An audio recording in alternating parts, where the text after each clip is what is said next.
11 retired DIGs, including retired Senior Deputy Inspector General of Police Ravi Seneviratne, pledged their support to the National People's Power today. The National Conference of Retired Police Collective of the National People's Power was attended by former Director of the Criminal Investigations Department, Superintendent of Police Shani Abesekara, and many other retired police officers. We have to rise up again from where we have fallen to. Who will we stand up with? If we consider the Malimava or the National People's Power, their common goals for the country are more prominent than their personal goals. They are following a scientific process to solve the issues in the country. Towers and airports were constructed based on the whims and fancies of a few, but in the end, they were all useless. They were only constructed for the purpose of lining their pockets. They provided employment to their family members and funded them with corruption and fraud. That has to stop. That is why, although some of us have over 40 years of service in the police force and at a time were fighting each other on either side, we have come together. Our executive committee member Anand Vijaypala at every meeting stresses on this fact. This is a group that does what they say. These past few days, we were being lied to. They asked us to come and meet them, that they will construct houses for us and give us various other things. Do not be fooled. Join hands with us and we will move forward together.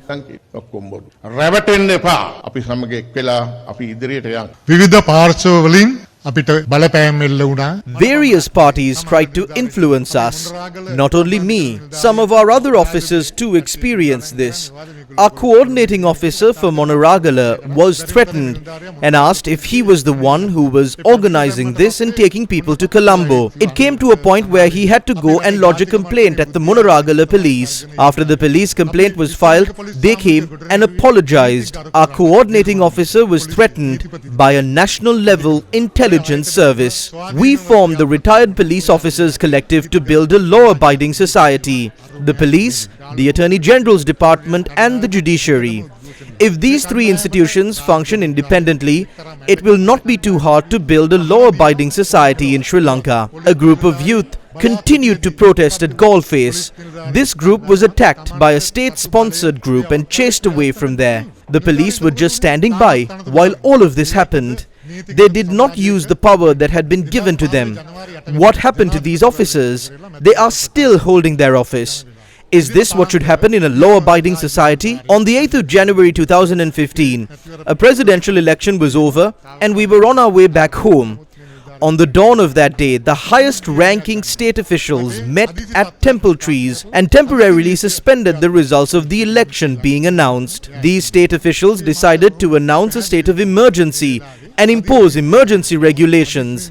IGP NK Ilangakon was there, and he clearly said that emergency law cannot be imposed right now. There is no threat to the peace in the country that warrants the imposition of a state of emergency.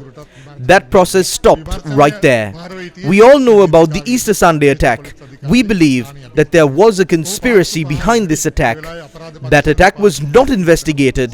SSP Shani Abesekara, who is on stage here today, was the officer who was in charge of that investigation. He was not only investigating the Easter Sunday attack, but many other sensitive investigations, including the investigation into the murder of Lasantha Vikramatunga, the kidnapping of Egnaligoda, the attack on Keith Noya, the kidnapping and murder of 11 youth, and many other investigations were personally supervised by him. Since he was honest and independent, they sought revenge against him.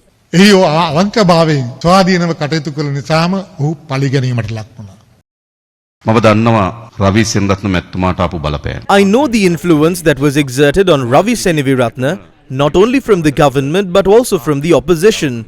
They had urged him not to get on this stage today. At times they were friendly, at times they were pleading with him, and at other times they had threatened him as well. This was done by both the government and the opposition. Why are they threatening him? Ravi Seneviratne is a senior DIG who was in charge of the Criminal Investigations Department of our country. Shania Besekara is the former director of the Criminal Investigations Department. These people know the character of those from the government and the opposition well. That is the reason for the threats and the pleadings. But facing all of those threats courageously, he got onto the stage here today and spoke to you about what has happened to the law and order in this country. He has not only pointed out the problems but has also indicated how it can be fixed actively. We want a country that respects law and order. I will give you an assurance. None of us personally or as a movement have a need to protect any corrupt person. We have no underworld figures to protect, no drug dealers to protect. We have no rapists to protect. We have no financial swindlers to protect. We have no murderers to protect. If someone is fulfilling his duty to protect the citizens of a country, and if he is being victimized because of that, what kind of a country are we living in?